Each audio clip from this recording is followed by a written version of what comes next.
This is Dan Wickwire here. In this question, which is question number 104, I'll be talking about, does a holy God take small sins seriously? The Bible says yes, and the Qur'an would say no. In Islamic terminology, when we're talking about small sins, it's called sagire. And in the Quran, it talks about if you, in Nisa 4:31, it says, if you avoid the great sins, which you are forbidden, we will remit you from your evil deeds and make you enter a gate of honor. So the Quran does make a distinction between small sins and great sins. It says if you avoid the big ones, God will still accept you. Azap 33:5 says, and there is no sin for you in the mistakes that you make unintentionally, but what your heart's purpose, that will be a sin for you. So, does God take small sins seriously in the Quran? No. Only the biggies. Only what's done intentionally. Najm 53:31 and 32. To Allah belongs whatsoever is in the heavens and whatsoever is in the earth, that he may reward those who do evil with what they have done, and reward those who do good with goodness.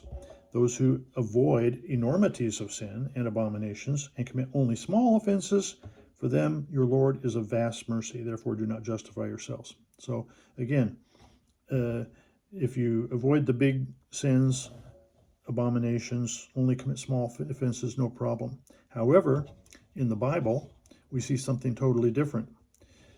Matthew 5:19.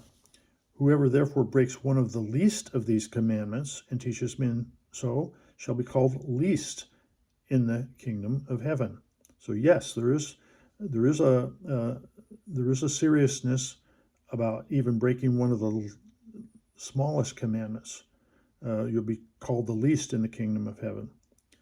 Matthew 12:36. But I say to you that for every idle word men may speak, they will give account of it in the day of judgment. So yeah, even the stuff that you just speak idly, there is an accounting for that on the day of judgment.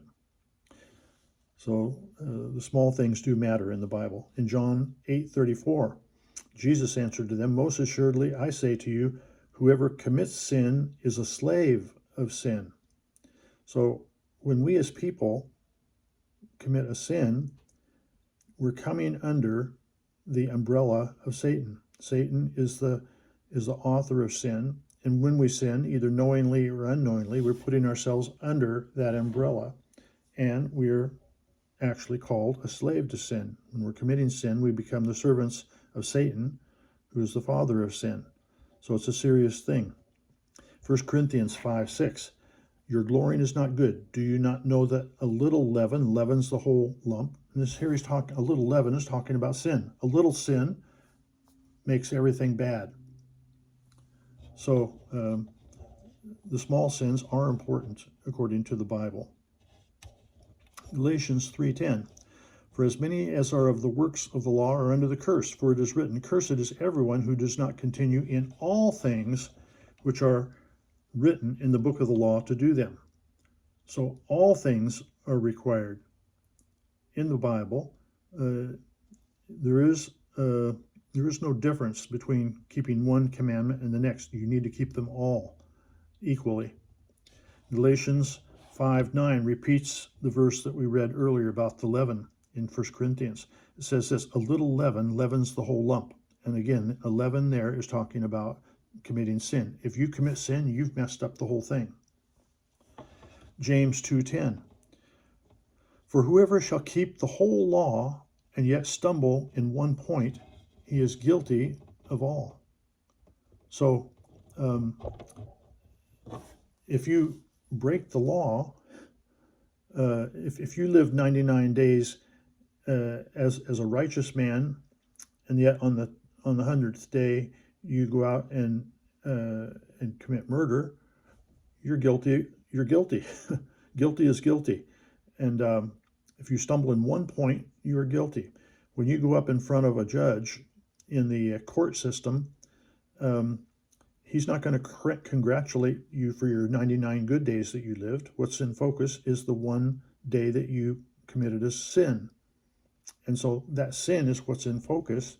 And so you're guilty of all. You still go to jail, even though you might have lived 99 good days. You had one bad day, you go to jail for the one bad day.